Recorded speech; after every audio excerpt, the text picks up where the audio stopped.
এই যে সম্মানিত বিহার, সেই 200 বছর ইতিহাসের পুরনো নৌকা। হ্যাঁ, এটা দেখানো, এই যে আজ থেকে প্রায় 200 বছর আগে রাখাইনরা এই নৌকায় করে এই পটুয়াখালী জেলায় এসে তাদের আদিবাস স্থাপন করে, এবং সেই নৌকা বা এটা সম্পর্কে এখানে ইসের জন্য কারা কেউ কোনো আছে, কোনো কর্তৃপক্ষ আছে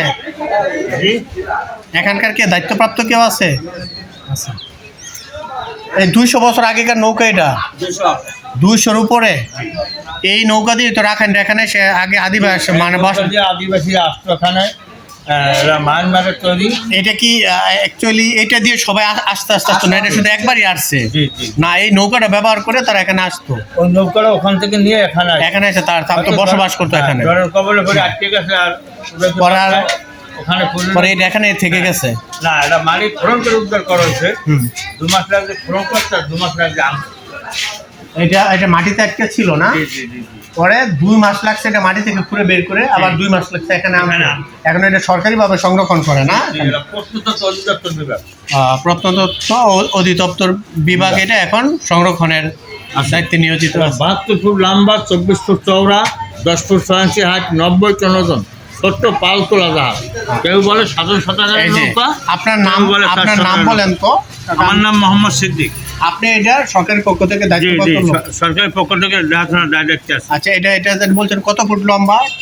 এটা 72 ফুট লম্বা, 24 ফুট চওড়া, 10 ফুট 6 ইঞ্চি হাইট, 90 টন ওজন, ছোট্ট পাল তোলা জাহাজ। কেউ বলে সাধু শতাগারের নৌকা, কেউ বলে 4 শতাগারের নৌকা। এটা এখন প্রত্নতত্ত্ব অধিদপ্তর আন্ডার থেকে এখানে রাখা হয়েছে। এটা দেখাশোনার দায়িত্বে আমি আছি সরকারি পক্ষ থেকে। আপনাকে অনেক ধন্যবাদ কাকা। এখানে লেখা আপনি ভিতরটা দেখছেন? হ্যাঁ, দেখছি। সব এখানে আছে। এটা একটা ছবি নিব। এটা কয় টন ওজন জানি বলছেন?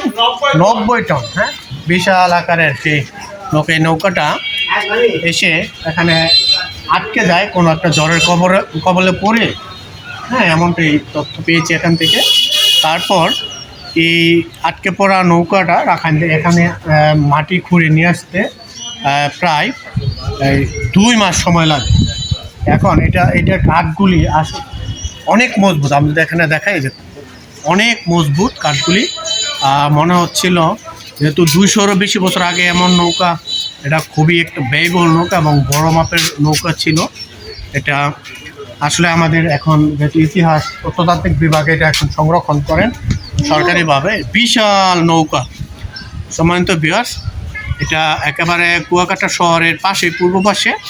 আপনারা যদি এখানে ঘুরতে আসেন, বেড়াতে আসেন, আশা করি এটা দেখে যাবেন। এই পালতোলা এত বিশাল আকারের, 50 টন ওজনের। দেখেন এর কাঠগুলি এত মজবুত কাঠে, অনেক মজবুত, অসাধারণ।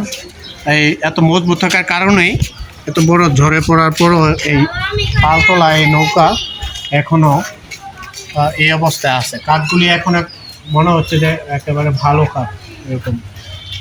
তো আশা করি আপনাদের ভালো লেগেছে, ভালো থাকবেন। আমার এই ভিডিওটি যদি আমার ইউটিউব চ্যানেলে দেখেন, তাহলে আপনাদের রিকোয়েস্ট করবো আমার চ্যানেলটা সাবস্ক্রাইব করে দেবেন। আর যদি ফেসবুক পেজে দেখেন, তাহলে আমার পেজটা ফলো দিবেন। আর আন্তরিকতা যদি বেশি থাকে, লাইক কমেন্ট শেয়ার করে দেবেন। সবাই ভালো থাকবেন। আল্লাহ হাফেজ। আসসালামু আলাইকুম।